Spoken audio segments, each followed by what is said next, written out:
तेज प्रताप यादव को पहले राउंड में सिर्फ 681 वोट मिले हैं और लगातार वो महुआ की सीट से पीछे चल रहे हैं। याद करिए, जब से उनको लालू परिवार से आरजेडी से निकाला गया उसके बाद वो लगातार दम भर रहे थे और कह रहे थे कि मैं महुआ से ही चुनाव लड़ूंगा और अगर मेरे खिलाफ तेजस्वी आए तो मैं राघोपुर चला जाऊंगा, पूरे बिहार में, मतलब तमाम तरह के दावे कर रहे थे, कोई भी करेगा। लेकिन 39 रियलिटी चेक ये है कि उनको पहले राउंड में 681 वोट मिले हैं और वो लगातार अपनी सीट से पीछे चल रहे हैं। क्या कह रहे हैं? 39 सीटों पे चुनाव आयोग में जेडीयू आ गया, 36 पे बीजेपी। अभी चुनाव आयोग के भी आंकड़ों में जेडीयू सबसे बड़ा दल बन चुका है। वही राजीव, जैसे हम पहले चर्चा कर रहे थे राजीव के इलेक्शन कमीशन के आंकड़ों में भी एनडीए लैंडस्लाइड है। फिलहाल देखिए इलेक्शन कमीशन के आंकड़ों पर अगर आप ज्यादा यकीन करें, क्योंकि वो ऑफिशियल फिगर्स हैं, उसमें भी ऐसा लग रहा है 2/3 से ज्यादा सीटों पर एनडीए लगातार बढ़त बनाए हुए है। सुकेश कुछ कह रहे हैं और जेडीयू सबसे बड़ी पार्टी बन रही है। जो जिस तरफ ट्रेंड है, मैं कह रहा हूं कि अगर वो कंसोलिडेट करता है, it's turning out to B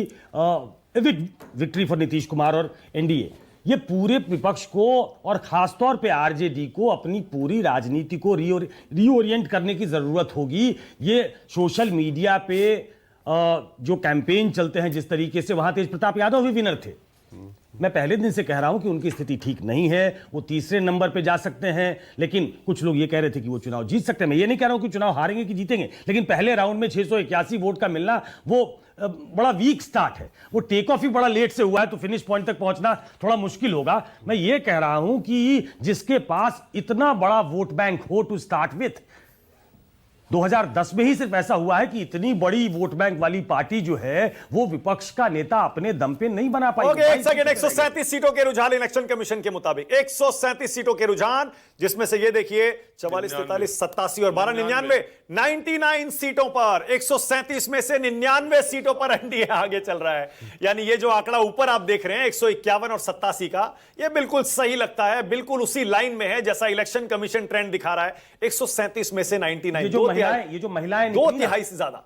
अब ये लगता है कि जो महिला का वोटर था उसमें वो वोटर शायद नहीं थी महिलाओं में जो तेजस्वी यादव में वो कोई हीरो ढूंढ रही थी या तेजस्वी यादव के 30,000 रुपए का इंतजार कर रही थी। वो इस बात से खुश थी कि 10,000 रुपए अकाउंट में कुछ के आ गए हैं, कुछ के आने वाले हैं, और शायद वो थोड़ी बेईमानी होगी कहना कि सिर्फ 10,000 रुपए लेके दे दिया, क्योंकि मैं बार बार कहता हूं कि ये इन्वेस्टमेंट नीतीश कुमार का बहुत पुराना है। एक ऐसा रिश्ता तो था, कैटलिस्ट तो ये भी था। बिल्कुल बिल्कुल टॉपअप, मैं इसको टॉपअप कहता हूं कि उन्होंने टॉपअप किया इसको 10,000 से कि मुझे एक पार्टिंग गिफ्ट चाहिए, और मुझे लगता है कि ये गिफ्ट देते हुए बिहार की जनता उनको नजर आ रही है। और सही मायनों में मुझे ऐसा लगता है, और मैं लगातार, राजकिशोर आपको याद होगा, शीतल जी आपको भी याद होगा, हम लगातार ये कह रहे थे, मेरा निजी तौर पर यह मानना था, जब से नीतीश कुमार ने ये 10,000 प्लस 1,90,000 की योजना का ऐलान किया और लोगों के अकाउंट में, महिलाओं के अकाउंट में पैसा डालना शुरू किया और ये योजना बनाई कि हर शुक्रवार को लाखों महिलाओं के अकाउंट में ये पैसे जाएंगे, वोटिंग के दौरान भी ये जारी रहेगा, तभी से मुझे लग रहा था कि कहीं ये मध्य प्रदेश और महाराष्ट्र जैसा नतीजा तो नहीं होने वाला है। ये बिल्कुल मध्य प्रदेश और महाराष्ट्र जैसा लैंडस्लाइड यहां पर अब आपकी स्क्रीन पर बिहार चुनाव का दिख रहा है। याद करिए, मध्य प्रदेश में शिवराज सिंह चौहान, जब बीजेपी ने उनको मुख्यमंत्री का उम्मीदवार घोषित नहीं किया कि नहीं बनाएंगे या नहीं बनाएंगे, क्लियर नहीं किया, तब लाडली बहना में शिवराज सिंह चौहान ने कहा कि मैं ये पैसे बढ़ाते जाऊंगा और लगातार बढ़ाऊंगा।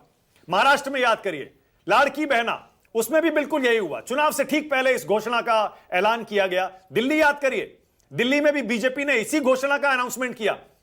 बिल्कुल अरविंद केजरीवाल आम आदमी पार्टी की पिच पर खेली।